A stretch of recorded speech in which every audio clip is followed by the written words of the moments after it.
Welcome to burning topic. RSS అక్షరాలు మూడే, కానీ భారత వర్తమాన రాజకీయాలపై ఈ సంస్థ చూపే ప్రభావం అంతా ఇంతా కాదు. ఇవే మూడు అక్షరాలు కొందరి గుండెల్లో రైళ్లు పరిగెత్తిస్తాయి, మరికొందరిని ఆపదలో ఆపన్న హస్తంలా ఆదుకుంటాయి, ఇంకొందరిని వేలు పట్టుకుని భారతమాత సేవ కోసం నడిపిస్తాయి. ఇంతకీ ఏంటి ఆర్ఎస్ఎస్? ఇది ఒక రాజకీయ సంస్థ, లేదంటే భారత్ని హిందూ దేశంగా మార్చాలని కంకణం కట్టుకున్న కట్టర్ హిందూ సంస్థనా? ఈ సంస్థ ముస్లింలను వ్యతిరేకిస్తుందా? రాష్ట్రీయ స్వయం సేవక్ సంఘ్ 100 ఏళ్లు పూర్తి చేసుకున్న సందర్భంగా ఈ ప్రశ్నలకు జవాబులు వెతుకుదాం ఇవాల్టి బర్నింగ్ టాపిక్ లో.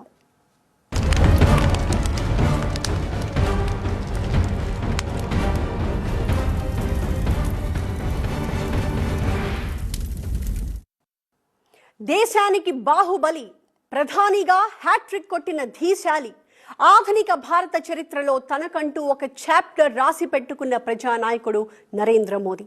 నైతిక స్థైర్యం కొరవడి ఓటు బ్యాంకులు గల్లంతవుతాయని గత ప్రభుత్వాలు పక్కన పెట్టిన విధానాల్ని మోదీ ప్రభుత్వం పట్టాలెక్కించింది అంటే, దౌత్యపరంగా సంచలన నిర్ణయాలతో శత్రు దేశాల్ని కట్టడి చేస్తోంది అంటే, అడ్డంకులని అధిగమిస్తూ వికసిత్ భారత్ వైపు అడుగులేస్తూ విప్లవాత్మక నిర్ణయాలతో దేశ గతినే మార్చేస్తోంది అంటే, ఆ ధైర్యం వెనక ఓ ధీమా ఉంది. మోదీ కటౌట్ బ్యాక్గ్రౌండ్ లో మరొకటేదో ఉంది. ఏంటది?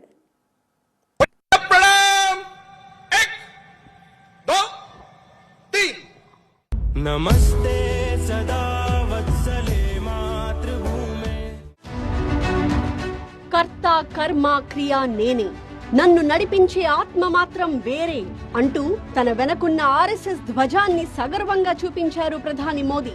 సంఘ్ సేవకు 100 ఏళ్లైన సందర్భాన్ని ప్రధాని మోదీ సెలబ్రేట్ చేసుకున్న తీరు దేశం మొత్తాన్ని ఆలోచింపజేసింది.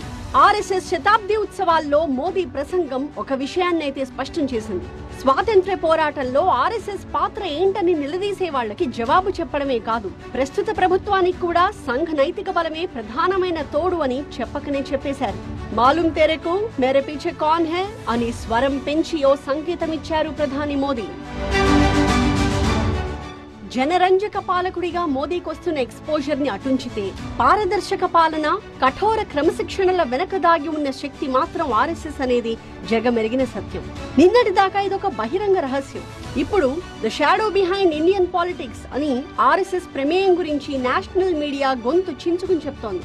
వాళ్ళెవరో రాయడం కాదు, కనిపిస్తున్న వాస్తవం కూడా ఇదే.